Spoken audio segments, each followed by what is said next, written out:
What up, everybody? This is going to be a spoiler review.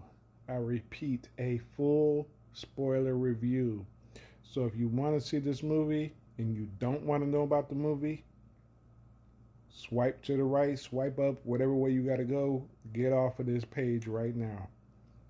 But for all of y'all that do want to know about this movie and don't want to waste money if it's a bad movie, come a little closer. I'm about to tell y'all. So, Weapons is from the same director that gave you the movie Barbarian. Now, my personal opinion, Barbarian was superior to this movie. Weapons was a good movie, but if you love a little bit more faster pace with some more scary, creepy stuff, Barbarian is your movie. Weapons is a slow burn movie, very slow. It starts off really cool and creepy, but it's slow. The narrative is told by a lot of the characters in the movie. So you go from character to character narratives. So what happens, you know, y'all seen the trailer, the kids disappear into the night and take off. So from there on out, everybody is trying to figure out what happened to these kids. Where did they go? So to make it a long story short, to save y'all money, because y'all here for the spoiler, you want to know what happened.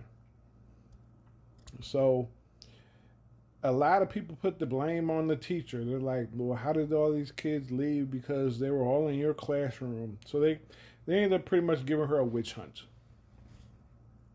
And she don't know what happened to the kids. But she was just a really good teacher. So she's trying to find out too. She's doing her own investigative work, but they're giving her a witch hunt through the whole movie. You got parents that are pissed off. She's still trying to help. The principal's telling her, like, you know, leave it alone. You're going too far above and beyond. And there was only one kid out of the whole classroom that came back to the room. He never ran away. There's just one kid. So while they're telling the story in different narratives all the way up to finding out what happened, because I'm going to exclude a lot of shit because, like I said, it was a very slow burn. So the teacher ends up finding out, long story short, with one of the pissed off fathers, they kind of got an idea of where the kids went. Because the father, he was kind of smart. He triangulated where the kids ran off to. And once you get to the kid's story, his point of view, that's where the story unfolds. So they got an aunt that comes to live with them. Creepy old lady. The parents haven't seen this aunt probably in about 15 years. They bring her in the middle of the night while the boy's sleeping. But he wakes up, he looks out the window and sees her. Looks like she got cancer or something. She's dying. So the next day he comes home from school. His parents are sitting at the table. They looking like they're out of it. Like zombified or something. Like they've been lobotomized. And the little boy's like, what's going on? What's going on? And the aunt's sitting at the table looking creepy as shit. And she tells him to sit down. Then she pulls out this thorny branch. It's wrapped with hair. She slices her finger open and rubs blood all over the hair.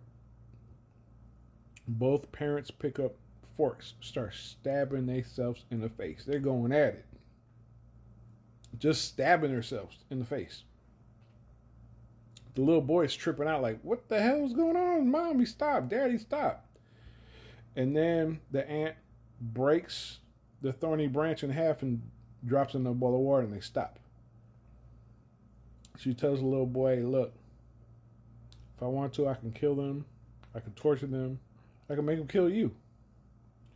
What you're going to do is you're going to keep going to school. You're not going to speak a word of me being here. And you're not going to talk to what's going on with the parents. So he goes along with it because he's a little kid. He's scared. She's like, you're going to get on the bus, you're going to go to school, and you're not going to say nothing. So he does this for a couple of days. The parents remain at the table the whole time. Like, what the fuck? She tells him, you're going to have to feed him. He's a little kid. He really don't know what he's doing, so he figures out how to open up a can opener. He's feeding them cold chicken soup.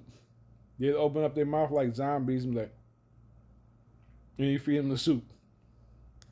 And the aunt, she's doing all her witchy stuff now. And she's still dying. And she tells the boy, I thought your parents would have helped me with whatever's going on with me, but they're not. I need you to bring me items from all the students in your classroom. Maybe that will work. So he goes to the classroom and they're at recess. He sneaks back into the classroom. And he ends up looking for objects, but he ends up getting all their personalized name tags off of their tubbies. He steals them all. Brings them to the aunt. She does her witchcraft stuff on them. And then around 2:17, when she finalized what she's doing, that's when all the kids leave. They all take off out their houses and come straight to her. They open up the door and they go straight into the basement. So make a long story short, because I am going to leave some stuff out of it. But like I said, this is a spoiler review, so I'm just giving you the cold hard facts, what you're here for. So the teacher and the dad, they figure out what happened. Because there was a police officer and a junkie. They had a little story too, and they kind of figured out what was happening too. Because the junkie ends up breaking into the house and he finds the parents and he finds the kids and he runs back and tells the cop and they go back to the house and it didn't turn out good for them. So getting towards the end of this review, the teacher and the father, they get into the house. Now the witches put salt over certain areas as protection for her. She tells the little boy, look, if you go across this salt, it's not going to be a good thing. So the teacher and the father, they crossed the salt line, and the moment they did that, they activated the police officer and the junkie. They try to kill them. They're going like full on, like 28 days later, trying to kill them. So they ended up fighting them off. The father makes his way into the basement and he sees all the kids in the basement just standing there straight. And the little boy's upstairs, he sees his parents behind the salt line because they were protecting the witch. He crosses the salt line. They activate. They go ham. They're trying to kill the little boy now. He's running from room to room to room, hiding. And he makes his way into the witch's bedroom. And he sees this black tree with the thorns. He breaks off a branch of that and he's hiding in the bathroom while the mom and dad are trying to beat down the door. And he sees some of her hair in one of her wigs. He wraps it around the branch, cuts his finger, rubs his blood all around it, cracks it in half, and it activates all the kids. The witch is like, oh shit. They go ham. They go after her. She takes off running. And I'm talking about full on zombie mode. These kids are breaking through windows, breaking down doors. They're running after her. Once they get to her, they rip her to shreds. I'm talking about eyes out, rip her skin off, face off, and it stops the curse. And then it stops the curse for everybody else, but they're kind of mute after that, and they're fucked up. So the little kid says, the narrator's like, yeah, the kids were able to talk maybe a year later. The parents didn't get to. And the little boy ends up in child care.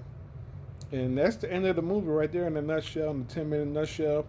I give it a 6.5 out of 10, maybe a 7. But it was a very slow burn. Worth watching, but not that much action.